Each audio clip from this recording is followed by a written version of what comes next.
Our first question this morning comes from Aaron Suttles. Aaron? Hey, Will. Aaron Suttles, The Athletic. Can you talk about Alabama's, you guys' strength against the run this year, and you in particular, how unselfish you have to be as an outside linebacker who maybe wants to pressure the passer, but you're pretty good against the run too? That's one of our goals on our goal sheet is, we're really big on stopping the run, how many yards they get per game and holding them to a certain amount of yards. So I think like during fall camp, summertime, spring ball, I think that's where we get a chance to really just work on our technique, making sure that we're shocking and shedding and getting off of blocks the right way.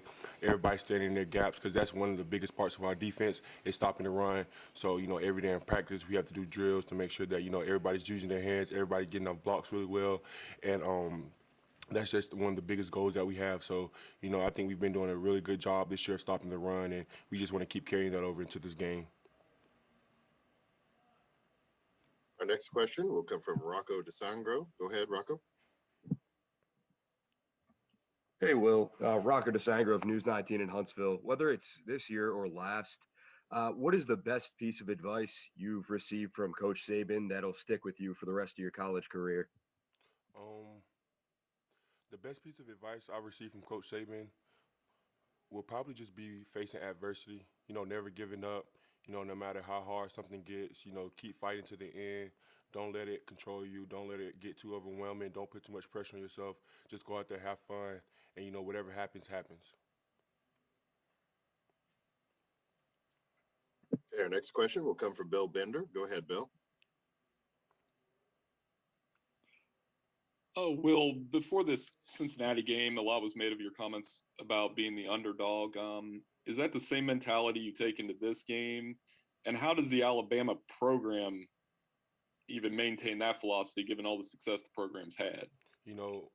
Again, Alabama does have a lot of success, but I was speaking generally when I said over the course of the season, but us being underdogs, us not being respected, and people saying that we wasn't a elite team, and I think everybody that just fuels everybody up because we know how hard we work, we know what type of team we have, and it's going to be the same to the end of the season, which is coming up. So we keeping that same intensity, same energy, what everybody was saying about us. We're just going to keep using it as motivation because we know what type of team we are. We know what we put in and day out. We know how we prepare, and we know how we play. Our next question will come from Ryan Hennessy. Go ahead, Ryan. Hey, well, it's been quite a journey to see you turn into one of the leaders on the team this year. Just as a sophomore, you won it all last year. But overall, after this year is all said and done, what is a successful season for you? What is a successful season for me? A successful season for me is winning the national championship, making sure that we're up on that stage, all my brothers, coaches, family, everybody, we're celebrating all the hard work we put in this whole season. That's what a successful season is to me. Our next question will come from Dan Toratora. Go ahead, Dan. Will, just what you can say about Pete Golding as defensive coordinator, just what he's meant to you and how he's really commanded the best out of you in your career at Alabama. I have so much respect for Coach Pete. He does an outstanding job. I mean, from going to high school, having a good DC, to coming to college to having a good DC and building that relationship, it's really been good. He has a lot of respect for me. I've learned so much from Coach Pete from my freshman year to this year. I've learned so much more through the defense by him helping me, just moving me around some, doing different things and stuff like that. So, I mean, he's done a great job this year. I'm so happy to have him as a coach and blessed, and he does a really good job making sure that, we're all on the same page. We know how to fit things, where somebody's coming down at. So he does a great job of getting everybody lined up, making sure that we're all on the same page. Our next question will come from Joe Will. Go ahead, Joe.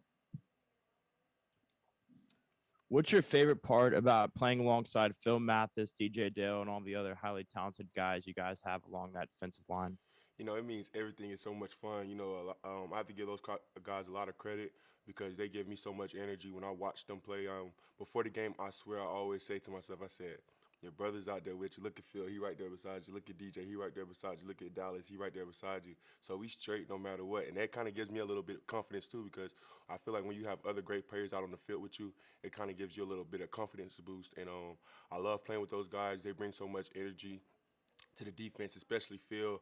I swear Phil rubs off on me. He gives me so much energy on the field. It feel like when he make a play, I make a play. Or when I make a play, he makes a play. Because every time we both make plays, we're right there together, like celebrating or something like that. So I'm so happy and blessed to be playing beside some guys like that are really talented and really good. Our next question will come from Nick Kelly. Go ahead, Nick.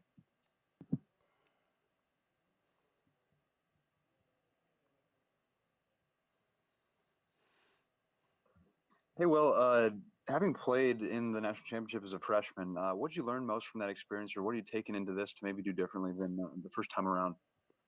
You know, probably paying attention more to the details. I think last year, you know, as a freshman, you really don't have the type of focus or, you know, that you have when you mature a little bit. So probably paying attention to the details, making sure that I'm lined up right, making sure I'm not having any mental errors or anything like that, making sure you know, I'm getting the call. I think that was one of the biggest things last year, was just getting the call and getting lined up right. So that's the experience I have now, taking into like a new national championship game, and I have that experience under my belt to help me more.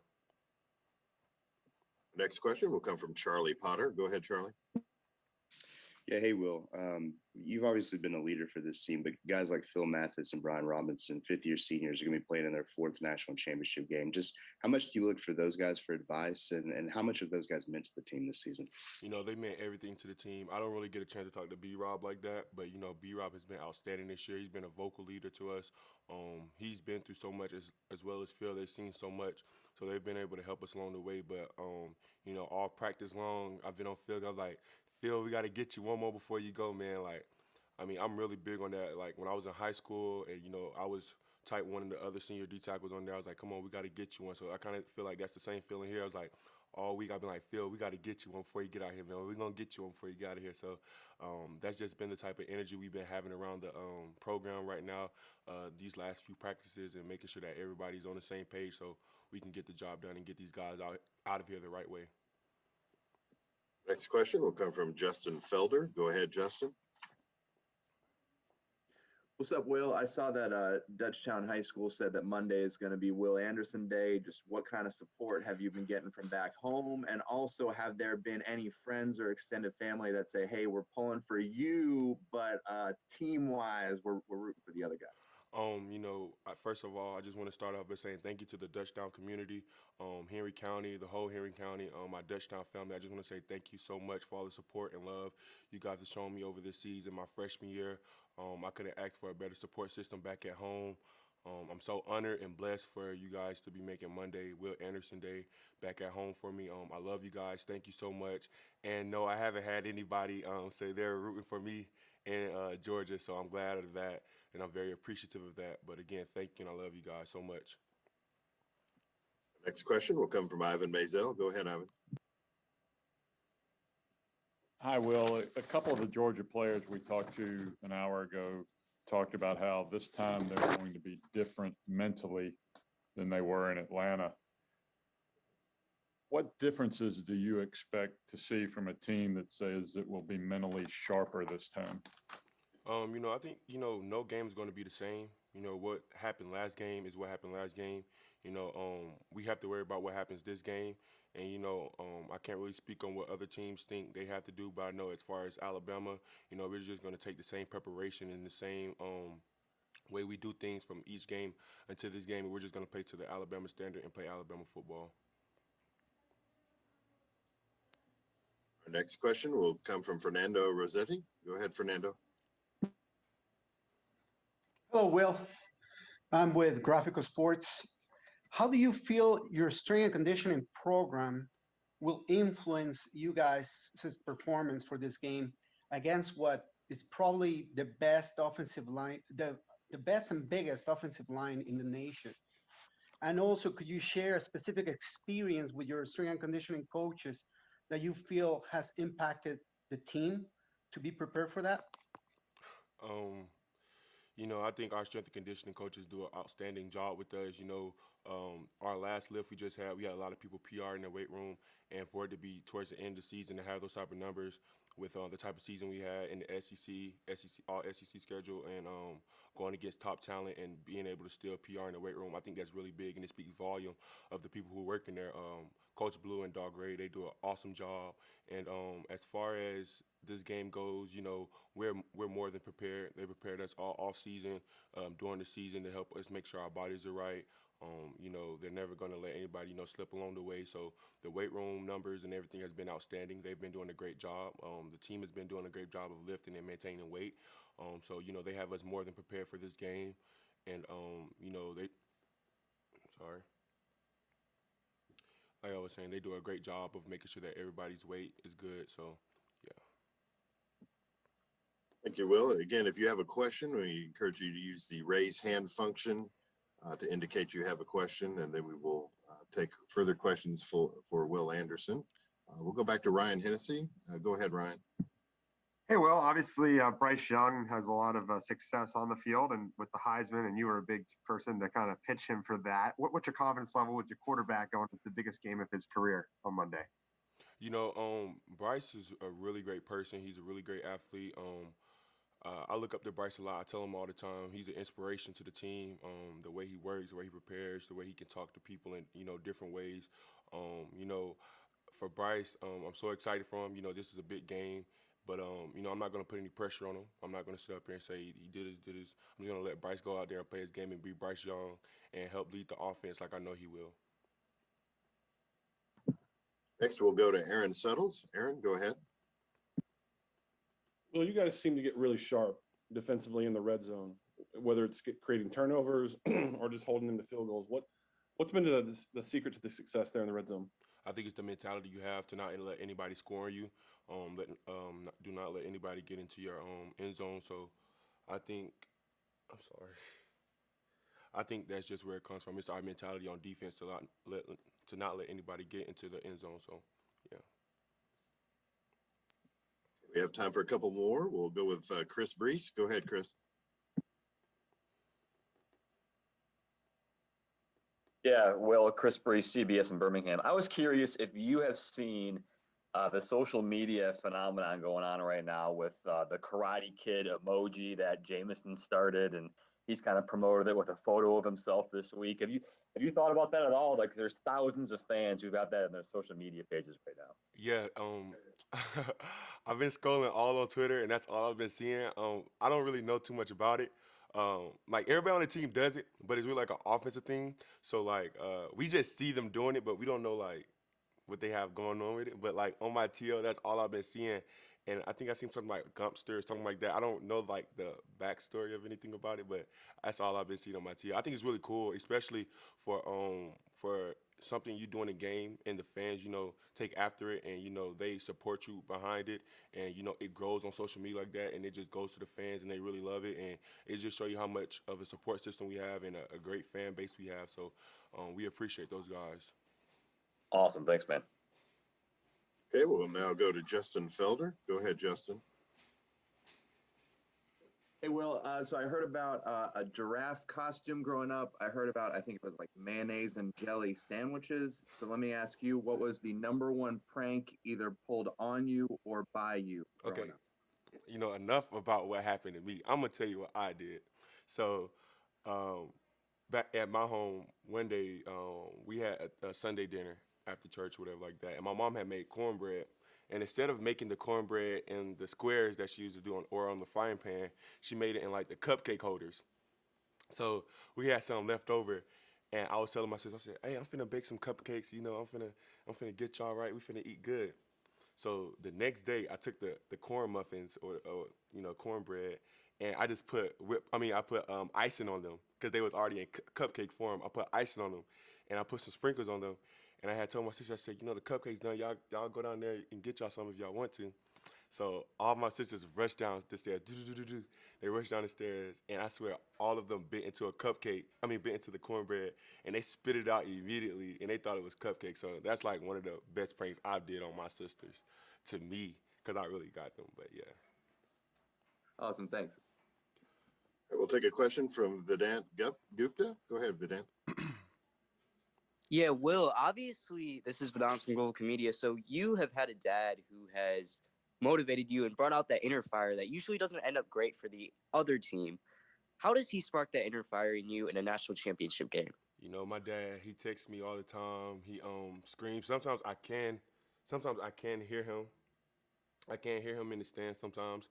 I used to be able to hear my dad all the time in high school, but you know, my dad, he doesn't get enough credit, but he's been so phenomenal in my life. He's helped me so much. You know, even though he was at work most of the time, you know, just him calling me on the phone, making sure I'm good. You know, making sure that my headspace in the right. He always say, use your hands and use the speed. Every game, before every game, that's what he calls and tell me, or he texts me and he let me know. But I love my dad. He supports me so much. He doesn't get enough credit, but he did an outstanding job raising me, and I have to give so much credit to him because I wouldn't be the man I am right now if it wasn't for him. So yeah. Awesome. Good Take- luck. We'll take one question, final question from Bennett Durando. Go ahead, Bennett. Hey, Will, yeah, you mentioned you know, just Bryce being a good person and sort of knowing how to talk to people. I was just curious if you have sort of an example or anything that sort of stands out to you from that this season. You know, we have to peer a lot of guys. You know, sometimes when guys get out of hand or whatever like that, and you know it happens on all teams. And you know, as a leader, you know you have different type of leaders, and you know everybody might not be able to get through to some people as Bryce can or as I can, but you know you may not know how to talk to this person. You may not know what to say to this person, but it's like Bryce always knows what to say to a player or a person. You know, no matter what they are, no matter what type of person they are, he knows how to talk to people really well. And I really feel like that's a nice gift to have. You know, he's blessed, most definitely he's favored. And to be able to talk to people of like different kinds, you know, no matter what they're going through and be able to do that, that's really special. Well, thank you for your time this morning. Good luck on Monday. Thank you so much. Thank you for having me. This time we will lower the hands and prepare for Jordan Battle, who will join us here in just a moment. Oh, wasn't too bad. Okay. All right. We're now ready to continue with Alabama strong safety Jordan Battle. If you have a question, please raise your hand and through the raise hand function, and we will get to your question. We will first start with Nick Kelly. Nick, go ahead. Hey, Jordan, you guys were able to force Stetson Bennett into a few interceptions in the first matchup. What clicked there? What can you try to replicate in this game to do that again? Basically just you know focusing on staying in our zones, not drifting out of our zones, not breaking too early on the ball, just knowing the right moment to when to break on the ball and staying and trusting what our defensive coach calls. Our next question will come from Ryan Hennessy. Go ahead, Ryan. Jordan, I just asked Will the same question. Just overall, you've been in this game last year. What's a successful season for you guys in your eyes? Obviously, it's a successful season would be to finish strong in this game and come out with the natty. But just doing all the things we've done this year and keep improving on our game and play to the Bama standard. Our next question will come from Dan Tortora. Go ahead, Dan. Jordan, you just talked about the Bama standard. I mean, there's different kind of standards around the country for different teams. Yours is kind of championship or bust. Just what you can say, feeling that weight on your shoulders, and what you think about the fact that it's really not a great season at Alabama if you're not in the national championship. Yeah, that's what you commit to when you're coming out of high school. You know the standard is what it is. It's a national championship minded standard. You know, you have to do whatever it takes to get to this stage, and we know it's going to be hard, but that's what it comes with. We know we have to overcome adversity, and that's what this team has done this year. Our next question will come from Kevin Brockway. Go ahead, Kevin.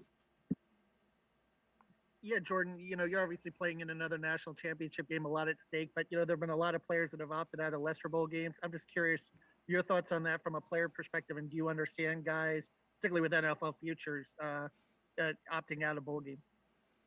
I don't think that's like anything to judge. That's that player's option to opt out or do what they want. That's on them. If they choose to opt out, that's what they do. They want to opt out and do what they have to do to get ready for the next level. That's on them. That's fully their decision. Next question will come from Alan Cole. Alan, go ahead. Hey, I was just wondering about for a rematch and kind of preparing to play the same team you've already played a month ago. How is going into a game week like that different than maybe a normal game week in the regular season where it's just a team you're seeing once and know you're only going to see once? Is there anything different that goes in preparing for the same team? There's not too much different that you have to prepare for. I mean, you just go to every week the same. We prepare how we need to prepare to beat a team, but that's fully going into a game. That's on us. That's what we do every week is what will determine the outcome of the game. So if we go into the game and we're not on the same page, that's when we give up big plays. And when we are on the same page, that's when we play very good football. So just being on the same page in every play. Next question will come from Rocco DeSangro. Go ahead, Rocco. Hey, Jordan, I asked Will the same thing. What is the best piece of advice that Coach Saban has given you over the course of your career that may stick with you throughout the rest of your playing career and the rest of your life? Just keeping the main thing, and not focusing on anything outside of the facility. We play for one another. We can go out on the field and we trust one another to do our 111, and that's a big part of the success at Alabama. Just trusting your brother next to you and playing for the man next to you because you know you're going to give his all for you. Our next question will come from Aaron Suttles. Go ahead, Aaron. Jordan, last year you got called for targeting, and you could see on the jumbotron there in Miami that the hurt and the pain that was. You wanted to be out there competing with your guys. I wonder if you thought about that, getting another opportunity to play this year. Have you thought about that this week? Oh yeah, that was the main thing.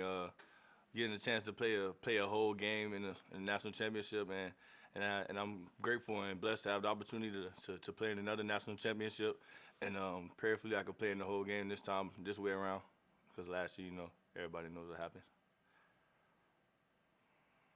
Next question will come from Joe Will. Go ahead, Joe. How has losing Josh Jobe affected the Alabama secondary? I don't think it affected us a lot, but obviously, Josh Jobe is a great player. He's recovering very well. But the guys behind him, like Kool-Aid McKinstry, we got Kyrie Jackson. They stepped up very well. They've been in the filming room every day. They've been upstairs with Coach Villa, getting right and learning the playbook, and they're coming along very well for us. All right, our next question will come from Haley Sutton. Haley?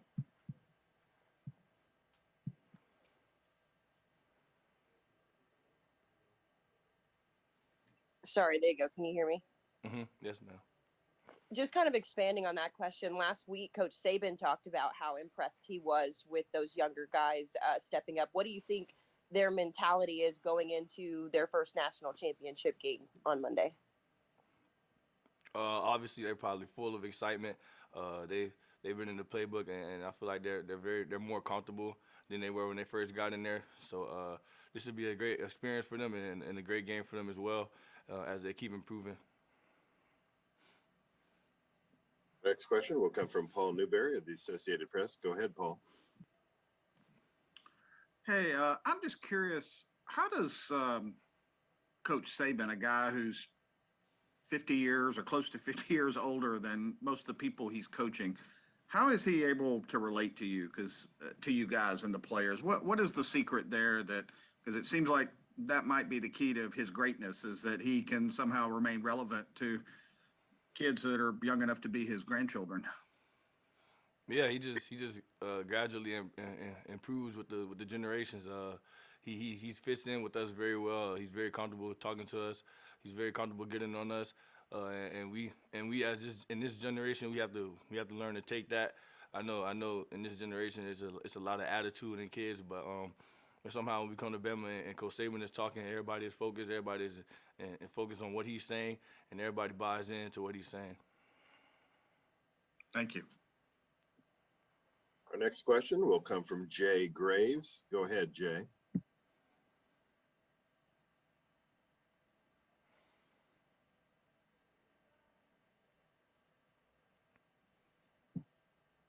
Jay, go ahead with your question.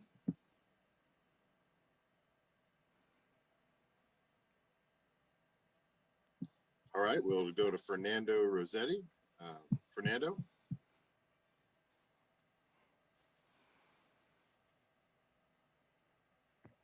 Hello, Jordan.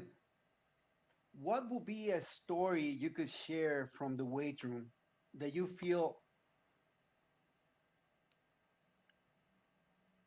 You said it will be a story I can share from where? I think he cut out. Can you hear me now? Yeah. Okay, sorry. What would be a story you could share from the weight room that you feel has influenced the team the most this season? Oh yeah. In the weight room, we do a lot of competing. I know this summer it was a lot of me, Jaden Auburn Davis, and DeMarco Helms, Josh Jobe. We were competing in the weight room a lot. Just having fun working, and I feel like that put us in a good position this year, and that brought us very far this year, and in our athletic ability and our physical ability. So I want to thank those guys and the coaches as well for allowing us to compete in the weight room. Again, if you have a question, use the raise hand function and we will try to get to your questions in the time that we have allowed. We'll next go to Mike Rodak. Mike? Jordan, have you ever seen the jacket that Nick Saban was wearing on the plane last night? And just as a South Florida guy, what was it like walking off that plane and feeling that Indianapolis air? Yes, his jacket was very cool. I haven't seen Coach Saban style like that, and to see that he has a little swag, it kind of brings joy to my heart. But yeah, the feeling walking off that plane was very cool. They had the band playing over there for us. They were jamming. They were doing their thing, and it was a little cold in the atmosphere. I'm a Florida guy, so I don't get too much winter weather. So this is a great feeling.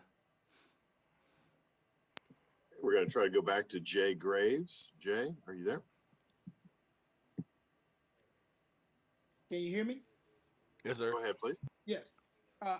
Jordan, how do you guys as a defense keep from being overly confident walking into a ball game, playing a team that you beat handedly a month ago?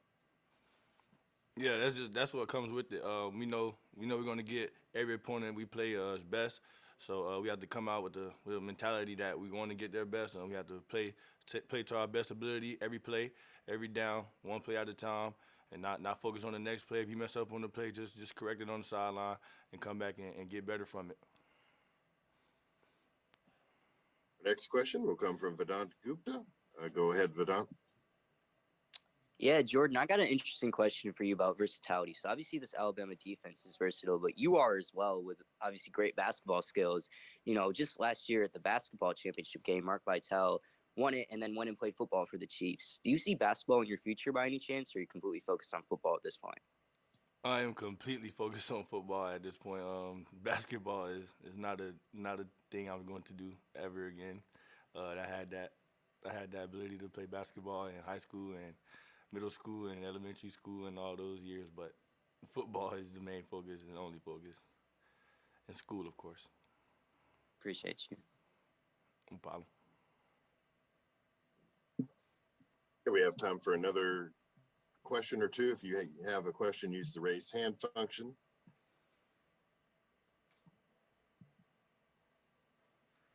All right. Jordan, thank you for your time this morning. Appreciate you spending some time with us. Good luck on Monday night. Thank you. We will now lower the hands and prepare. Quarterback Bryce Young will join us shortly. Bryce, can you hear me okay? Yeah. This is a good quality camera. Look at y'all. All right. All right, we're ready with quarterback Bryce Young. Again, if you have a question, use the raise hand function and we will take your question. We'll begin with Charlie Potter. Charlie, go ahead for your question for Bryce. Yeah, hey, Bryce. Just want to ask you about Ja'Cory Brooks. Just how did you think he kind of stepped up in this last game, and how has he kind of gradually done that over the course of the season? Yeah, Ja'Cory stepped up tremendously last game. I think he's really, growing into that role of being someone we can depend on down in, down out. Someone who obviously at the beginning of the season wasn't getting the reps that he's getting now, but that didn't discourage him at all. He stayed ready. He stayed focused, stayed locked in, and I think that's really showing as of late. Someone, when his name was called, he responded, and that's always been a big thing for us is, having that next man up. So, it's been time for him to step up, and he's been doing a great job of that so far, and I have all the confidence in the world with him to continue to do that. Our next question comes from Joey Blackwell. Joey, go ahead. Hey, Bryce. Jordan Davis for Georgia said that he and his teammates have referred to you as the gingerbread man because of your ability to run in the backfield and evade would-be tacklers. And I'm just curious, what are your thoughts on that nickname they've given you? I mean, I hadn't heard that until now, but I guess take it as a compliment. But that stuff you can't control. We know how good that front seven is. We have a ton of respect for them. That box, the entire defense. We understand the challenge that's at hand. So there's a respect factor there. So we have respect. It's just on us to to prepare during the week to put ourselves in the best position to be successful, and then execute when the time comes.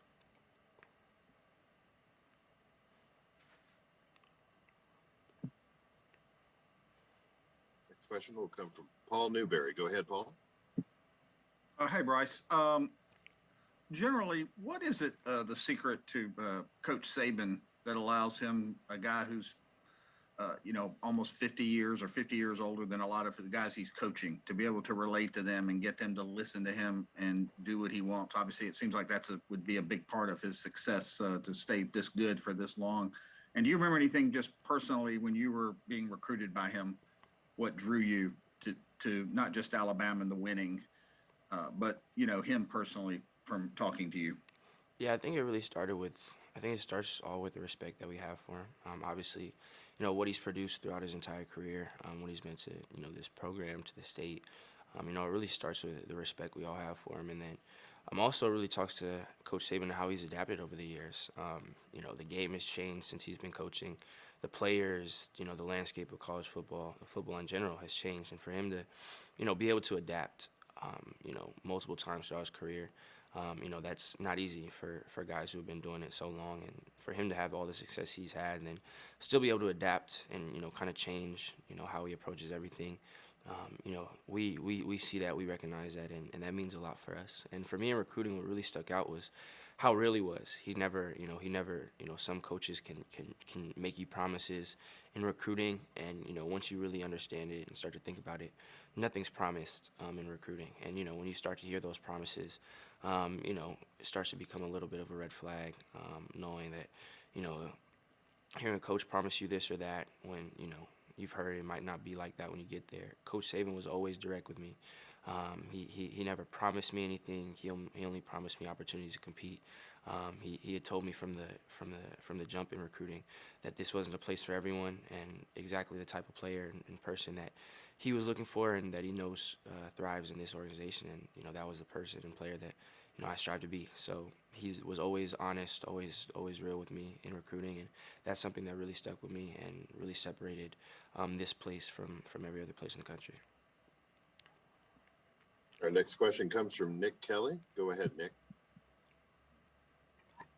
Hey, Bryce. Obviously, Alabama's had quite a run at quarterback with Mac, Tua, yourself. Have you heard from those guys at all during this kind of crazy month you've had, and if so, what's been the message from them? Yeah, I had heard from, and like you said, there's such a rich quarterback history here. I've heard from, I talked to Mac not too long ago, a couple of days ago, and him just telling me to keep going to finish, to lock in and all that. It's just to make sure that we finish everything off right, and to have to hear from Mac, really on a regular basis, and just to have that, that respect from the other guys in the past. For me, that means a lot. Coming here, I understood the rich quarterback history. Being able to watch Mac last year, I really got to see what it was like, being right next to him. So, carrying on that legacy and doing what I can to, improve it, that means a lot to me, and I take a lot of pride in that. And, I think everyone, all those quarterbacks understand, being here and what our goal is as a team. So, kind of being able to tap into that and feed into that, knowing that, winning this game is always the goal for us at this program. So, just being able to feed off of that means a lot. Next question will come from Ralph Russo. Go ahead, Ralph.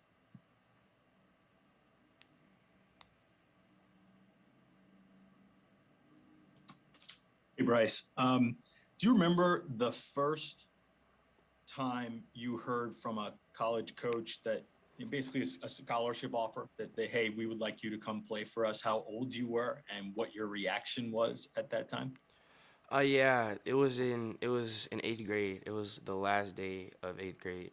I had went out to Texas Tech. I had been like in contact with them, and it was from Coach Cliff Kingsbury. He was the first coach to give me a scholarship offer in Lubbock, Texas, at Texas Tech. So yeah, I mean, it was a huge, it was a huge, it was a huge blessing, being that young and to get a scholarship offer. It was amazing. I was super excited. It wasn't it wasn't really something that I was expecting, something you hope for and dream about, but for it to kind of be a reality that, obviously you have to maintain during high school and make sure your grades are good and all that. But it kind of became a reality that, I'll be able to play football at the next level. So kind of getting that confirmation, it was a tremendous blessing. Next question will come from Mike Rodak. Go ahead, Mike. Bryce, just what did you think of Nick Saban's jacket coming off the plane last night, and just what was it like for you, kind of stepping into that air in Indianapolis? Yeah, coach's jacket was fly. Coach is always gonna step in something we haven't seen before as a team, so that's to be expected. But stepping out in Indy, it really just starts to set in. When the plane lands, you get out. It's obviously a different change in climate, but you really get that realization of, you're in this new environment. It's you know why you're here. Everyone understands what we're here for. So whenever you get that change in setting, it starts to get more and more real about what we've been working for. Knowing that the game's around the corner. So. It was a great experience. It's always fun to play in different environments. But, stepping out is really just that confirmation of, when you get to the setting where you're going to play, you know what time it is. So for us, it was all just, that reassurance and that confirmation to know that, what we're here for, and it's time to lock in for that. Next question will come from Zachary Powell. Go ahead, Zachary. Hey, Bryce, thanks for doing this. I have two questions for you here. The first would be now that we're just a couple of days away here and you finally arrived in Indy. What is the mindset for you and the team right now? And secondly, obviously you played well in the SEC title game. So what are some things you think you'll have to do to be successful a second time against Georgia? Yeah, I mean, our mindset is just, it's just all about the game. Obviously this is what you work for the entire season. This is what our goal has always been. So, we understand that this is a business trip. It's all for all of us. It's all about, the game on Monday. So it's a pretty simple mindset. It's not complicated at all. We all know what we're here for, and, it's all about getting better and doing what we have to do to put ourselves in the best position when Monday comes. And, for me, it's just about, doing all I can to execute the game plan, taking what the defense gives. Again, just executing the calls and the reads as they are. I have tremendous faith in everyone around me and the coaching staff. So it's not, I don't feel like I have to, do something that's out of character or out of the reads or go off script. It's all about, believing in the game plan, believing in the people around me, which I completely do, and just doing what I've been coached to do and taking what the defense gives. Next question will come from Chris Brees. Go ahead, Chris. Hey, Bryce. So we just talked with Will Anderson a few minutes ago, and I was asking him about, his thoughts on that social media phenomenon going on with that karate emoji.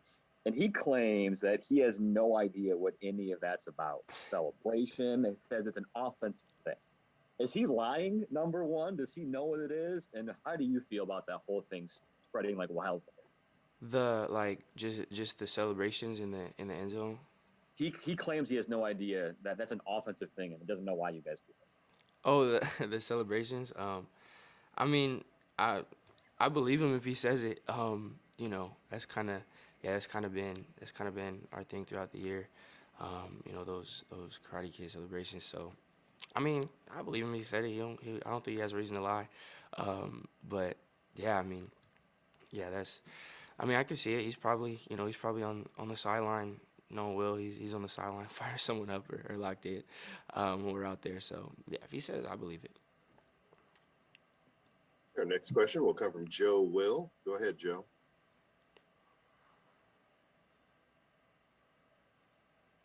As a younger player, how would you describe the relationship that you have with your senior running back, Brian Robinson Jr.?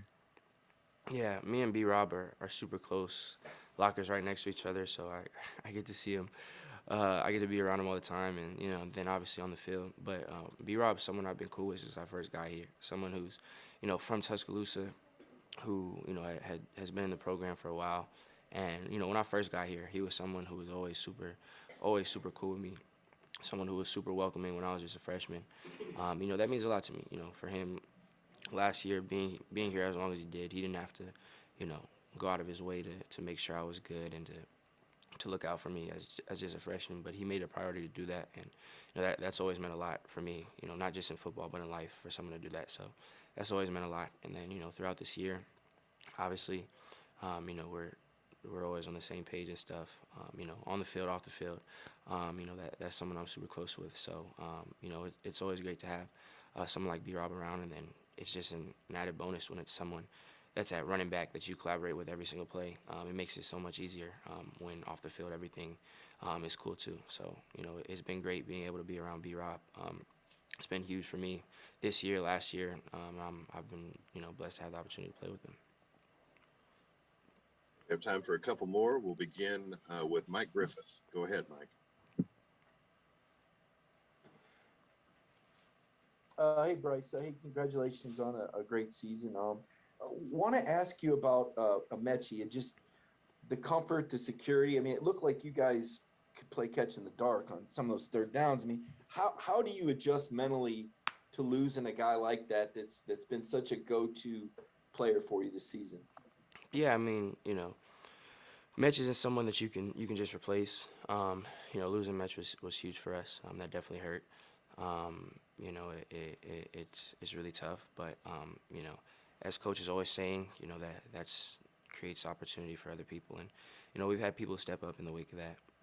We've had a little bit of time to adjust, and again, people have stepped up, in games, in second half, ACC championship and in the Cincinnati game, people stepped up and are going to continue to do that and practice the same thing. So it's not something you can replace. Someone like Mitch isn't someone you can just plug someone else in and get the same from. So it definitely hurt, but at the same time, again, it creates opportunities for others, and I have tremendous confidence in everyone at the position, just being able to work with them throughout the week, seeing the work they put in. So it's tough, but again, it as coach says, it's an opportunity for people. It creates opportunity when something like that happens. So it's just having the next man up mentality. Our final question will come from Ivan Mazel. Go ahead, Ivan. Hi, Bryce.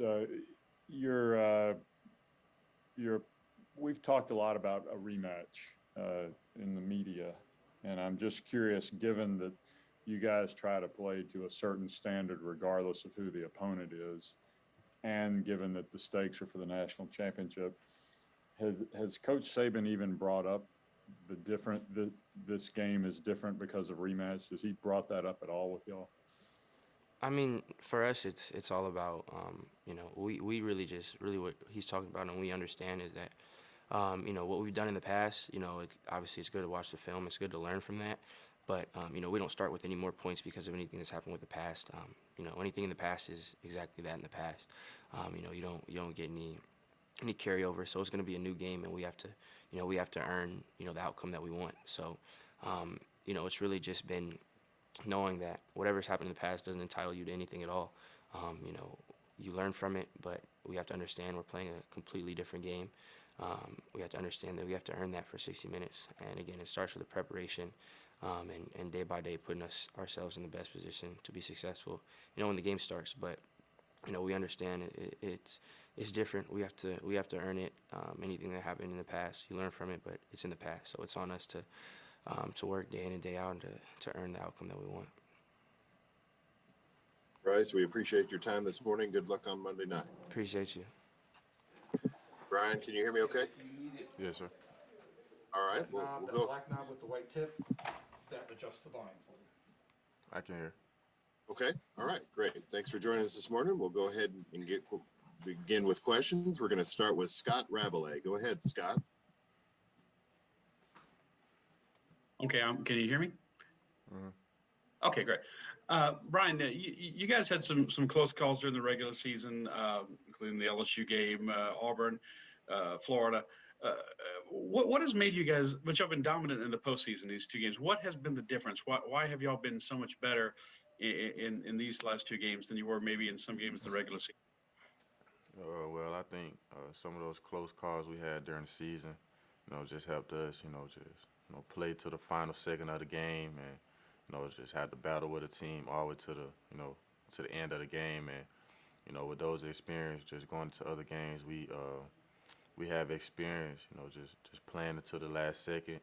So we know we're comfortable with, coming from behind, playing from behind 7 to 10 points and also just, playing a full game and, getting a team's best out of them for 60 minutes. So, that's kind of helped us, go into bigger games and, kind of expect teams to, play us for a whole 60 minutes. And, we just had to prepare to, have to play full games and, we'll get every team's best for the full game. Okay, our next question will come from Ryan Hennessy. Ryan, go ahead. Hey, Brian, thanks for your time. Obviously, the lights are really bright for the biggest game of the year right now, but I feel like it's a little bit brighter for you after the game that you had in the semifinals. Do you embrace that pressure after the monster game you have, especially with a defense like this, and kind of say bring it on to Georgia's defense? Don't really brace the pressure, only because it's not like it's nothing I've not seen before. I've seen this team, I've seen this defense before. Also with these lights shining bright, I also been under these lights before, multiple times. So, I have experience, playing games like this under these lights and against teams like Georgia. And, with me already, seeing Georgia playing them one time this season, I kind of know what to expect from them. I know what kind of personnel to expect from them. So it's not, any more pressure than how it was when I played them in the SEC championship game. Next question will come from Andrea Adelson. Go ahead, Andrea. Hi, Brian. Thanks for doing this. As one of the handful of players who experienced the national championship game against Georgia a few years back, just wondering what you remember most about that game, aside from 2nd and 26, and whether that experience has helped lead to this moment in terms of knowing the possibilities of what you guys can accomplish. Well, really, the experience with that game just helped me just understand just, the competition level with, just Alabama and Georgia football. And if you put, Alabama and Georgia football on this big stage, national championship game, usually that's what it'll come down to. It'll come down to two teams, brawling, fighting to the end. And, just with that game, we had to make several adjustments on both sides of the ball, on the offense side of the ball and the defense side of the ball. I think I remember during that game, Najee got a chance to step up and play a big role with some carries in the game as a freshman. And Tua got a chance to come in the second half and lead the team, to a win. So, everything wasn't going perfect for us that day. We still had to make some adjustments on the offense side of the ball and defense side. And, just being a team, just preparing, for the opportunity, when it came. A lot of guys stepped up when their numbers were called. Tua, threw the ball to Smitty, to end the game on 2nd and 26. And both of those guys were freshmen who probably didn't play that much that year or, made as many plays, that year as they might have wanted to. But those guys won the championship game for us. Next question will come from Bill Bender. Go ahead, Bill.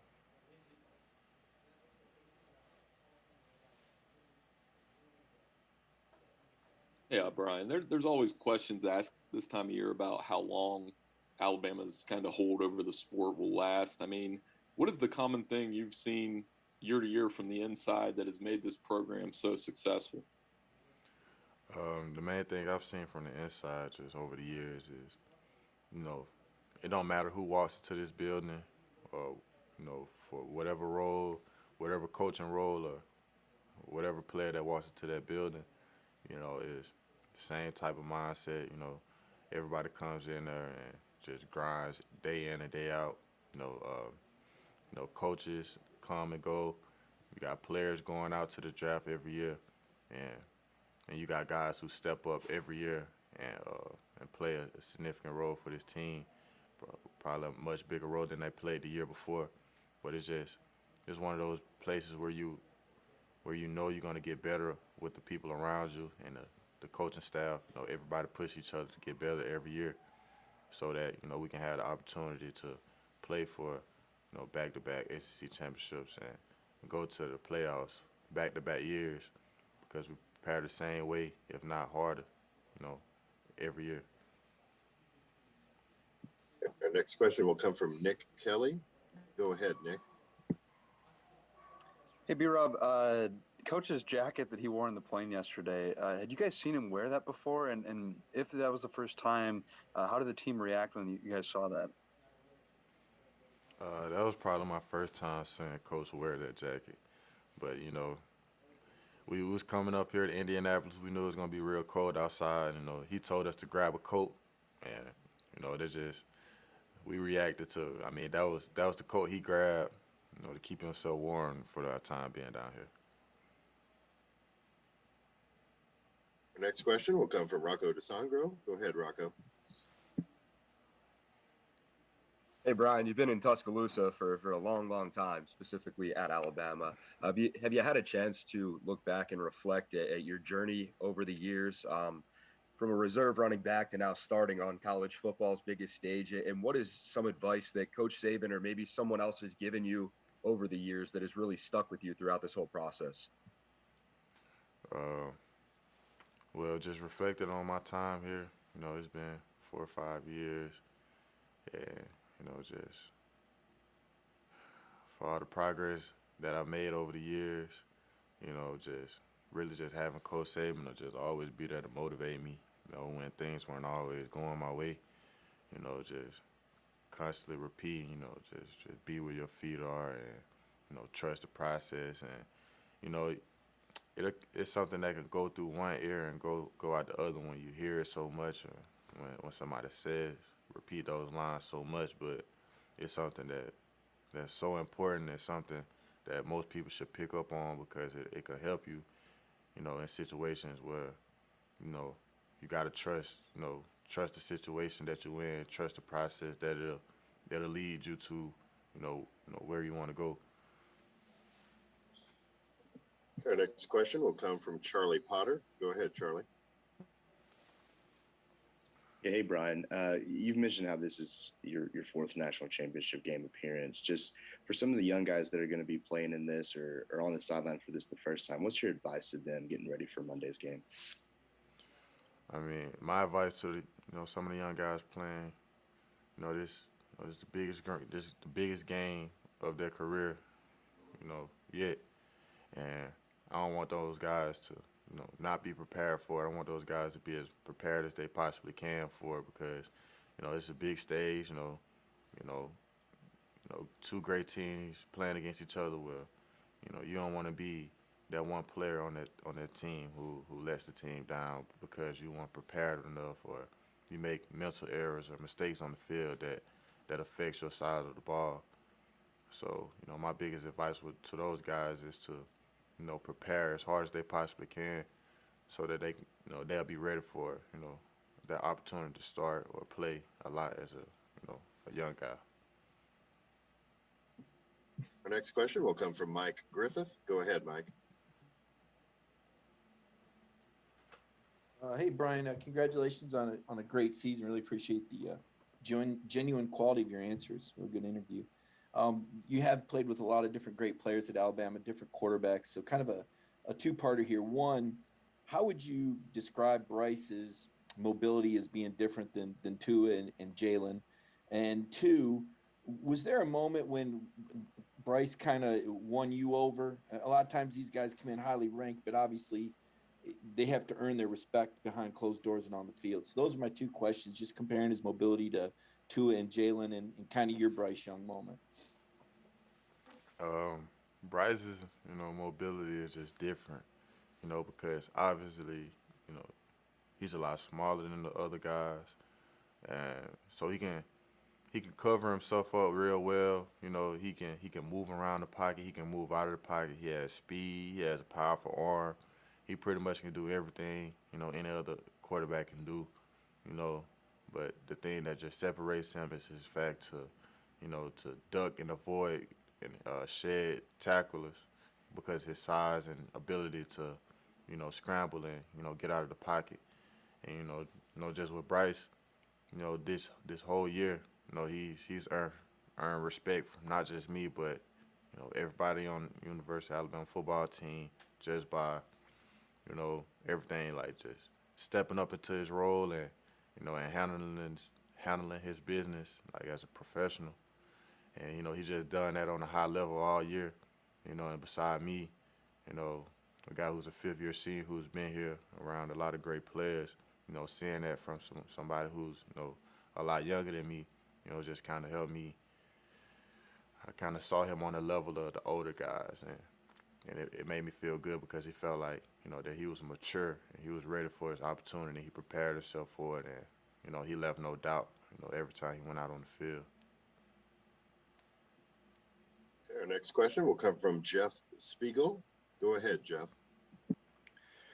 Brian, speaking of things that, that Bryce can do everything, the last couple of games where he's made those pitches to you, is that something you guys worked on as far back as off-season workouts, or did the first time that happened in a game or in a practice, did that take you by surprise?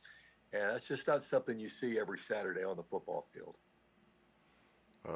Really, this come from, our quarterback, running back chemistry, just the chemistry we've built, just playing beside each other all year, and, that also comes from me just kind of being in the right place at the right time, and it's just playing football, being instinctive with the ball. When I notice he's in trouble, I try to, make myself present to where we can, kind of make a play to, to fix the situation we're in. And, he has his eyes open. He scans the field, well. So if he ever gets in trouble and I'm anywhere near him, he'll try to find a way to just get me a ball to just gain some positive yardage, out of, what have been a negative yard play. And, there's just playing instinctive football, just, us just out there just playing, just when everything don't go your way, we just sometimes you got to find a way to just, fix the situation. So that's kind of where that comes from. We have time for one final question. We'll go to Melinda Adams. Melinda.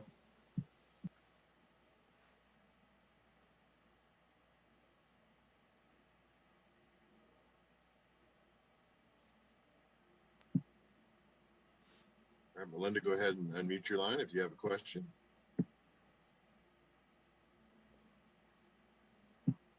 All right, we will go to Haley Sutton for the final question. Haley, go ahead.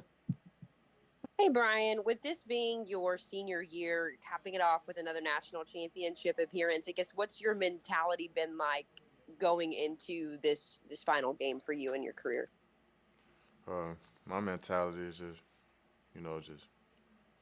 I want to lay it all on the line for my team, for my school. With this being my last time suiting up for Alabama, I just want to leave no doubt that, this university is like truly like in my heart, and I love it, and I'll do anything to just see us come out on top, one more last time before I have to leave. Brian, thank you for your time this morning. Good luck on Monday night. Thank you.